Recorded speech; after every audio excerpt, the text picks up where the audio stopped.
What's up guys, welcome back to the Decent Garage. In today's video we're going to be looking at and inspecting the transmission that I have for Long Bed Larry. I don't even know if I told you guys what transmission we went with, so we're going to be doing that, and then we're going to head out and work on the cab. We have a couple things I need to get done. The first thing is something that you have to do if you're going to build a crew cab, or if you're going to swap your cab to anything that's pre-1987. So I'll leave it at that and I'll explain what I mean by that later on in the video.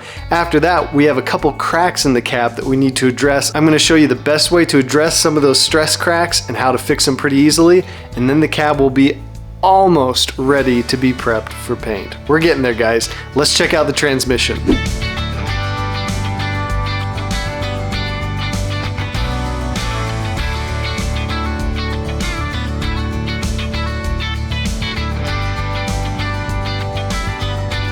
Alright, so here we've got the NV4500 that came with Long Bed Larry when I bought it. So what I want to do is do a brief inspection on this and see what the condition is.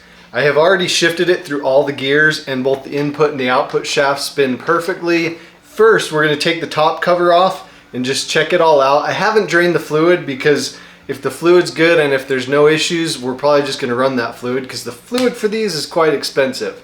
But then we're going to take the tail shaft off and check the 5th gear nut, make sure there's been some type of fix done on that, and if not, we're going to do that. So let's take the top cover off real quick.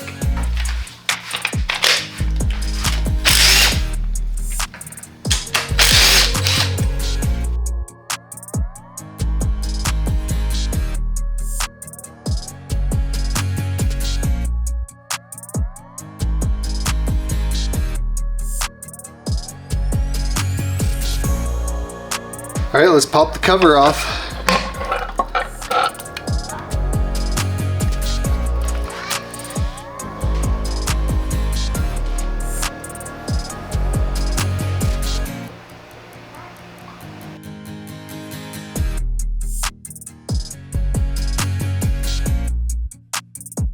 So I'm actually super pleased. There is no abnormal wear that I can see. There was no fluid in it when I opened it up, so I assume they just drained it and left it at that.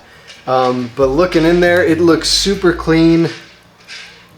There's no flakes of metal or anything in the bottom or on the magnet on the PTO cover. It's in great shape. So all the internals look really good so far in this NV4500. Let's pull the tail housing off now and check the 5th gear.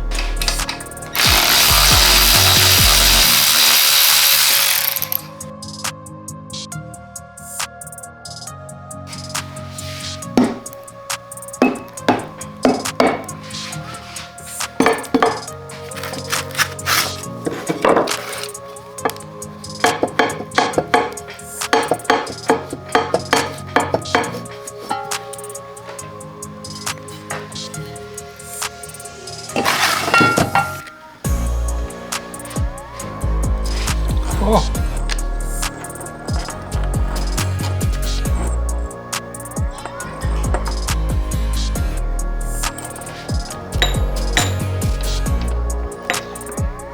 Would you look at that? Pull it off and 5th gear nut is completely loose and 5th gear is sliding off. So this is why you check this.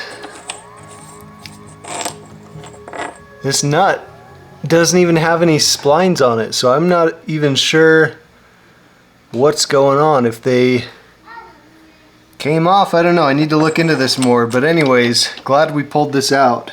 So we need to order a 5th gear nut fix. I need you guys to comment below if you have experience with the 5th gear nut fix. Let me know which one you've used. I know there's a handful of different ones and I think they would all work just fine, but let me know in the comments what has been your experience and what works really well. Apart from that though, everything in the tail housing and all the gears look really good back here too, so I am super pleased. So now that we've got that pretty well inspected, we got to get a 5th gear nut and then reseal everything back up. Let's go get a little bit of work done on the cab. I've got a few small things that I want to show you guys how to do. All right, so the next thing we need to address, we have to move this bulkhead over. Now let me explain really quickly why we need to do that.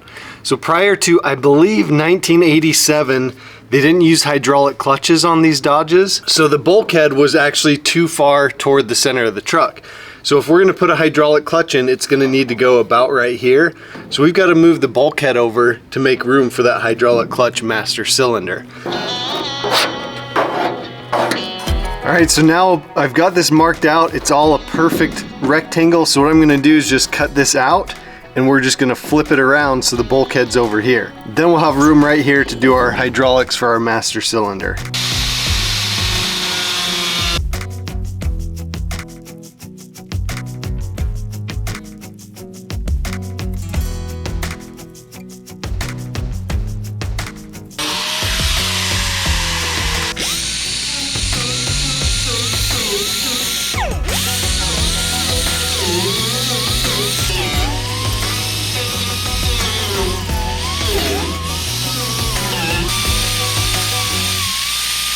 Alright, so here's our original piece that we cut out. So we need to flip it. Now, we can't just flip it like this, because you'll notice on this box there's different notches and they have different sizes to them. So we're going to maintain those. So what we're going to do is actually flip it to the outside and then go here. And that is where we want it. So let's get it all prepped up, ready to weld, and we'll weld it in.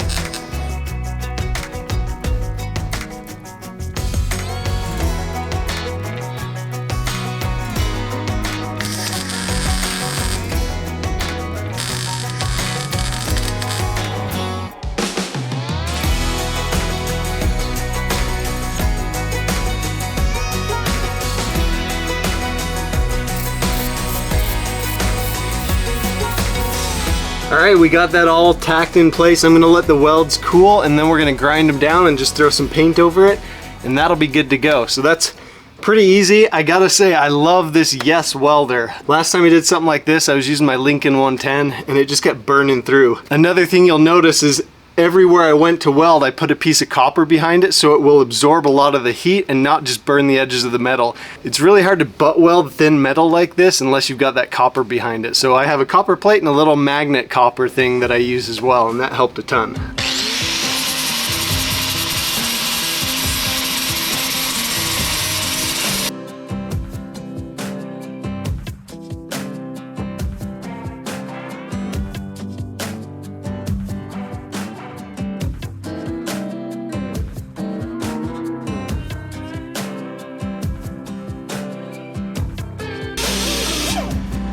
All right, we've got that patch all ground down. Looks really, really good. We'll put a thin layer skim coat over it when we get ready for paint, but that turned out nice. So not right now, but later on we're gonna take measurements and find out exactly where to drill our hole for the clutch master cylinder. So that'll be easy, but now we have space for it. So now I want to show you a couple more spots I want to do a little work on the cab, and they're all very similar in how we're gonna deal with them. So let me show you one, and then I'll work on all of them and show you what we get done. So back here, this is a really common place to get a crack in your cab because it's right where the body mounts go, and it gets a lot of shock going through there from just riding on the frame. So you can see I've got a crack here. Not bad, but we're going to take care of this. I've checked the other side, and I've got a little one on the other side too, so I'm going to take care of that. And then also up on the cowl, you can see the previous owner kind of welded this up, but I see another crack right down in here, so we're going to treat that the exact same way. And I've gone through and kind of inspected, got a little crack here, so while I have the welder out, I might touch that up too. And then the same thing here on the other side, just a little crack here. So we're going to do all those cracks, we're going to treat them the same. I'll show you how to do it on that back cab corner, and that way you guys know how to fix little cracks like this. So first we're going to grind off all the paint and get it down to bare metal so we can see exactly how big the crack is.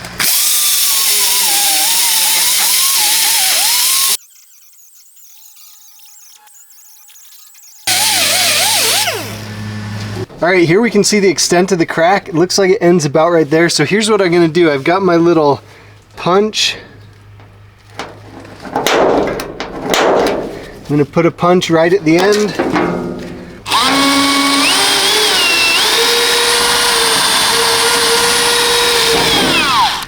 And then I drilled a hole right at the end of the crack, because what I'm going to do is weld this up, but if I don't drill a hole to kind of terminate the crack, it'll just keep cracking. So let's get the welder and weld this up now. Also, it's super hot out today. You can see I have the shade canopy up, but look at this little contraption my mom got me for my birthday. It's got little 2 fans on it, little battery pack back here, and it's just blowing my face with a fan. So I think it's working great out here. It's kind of nice. So let's get to welding this crack up.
Alright guys, we got this crack all done. Again, we'll just use a skim coat of filler on there and it'll look good, but that should not crack again.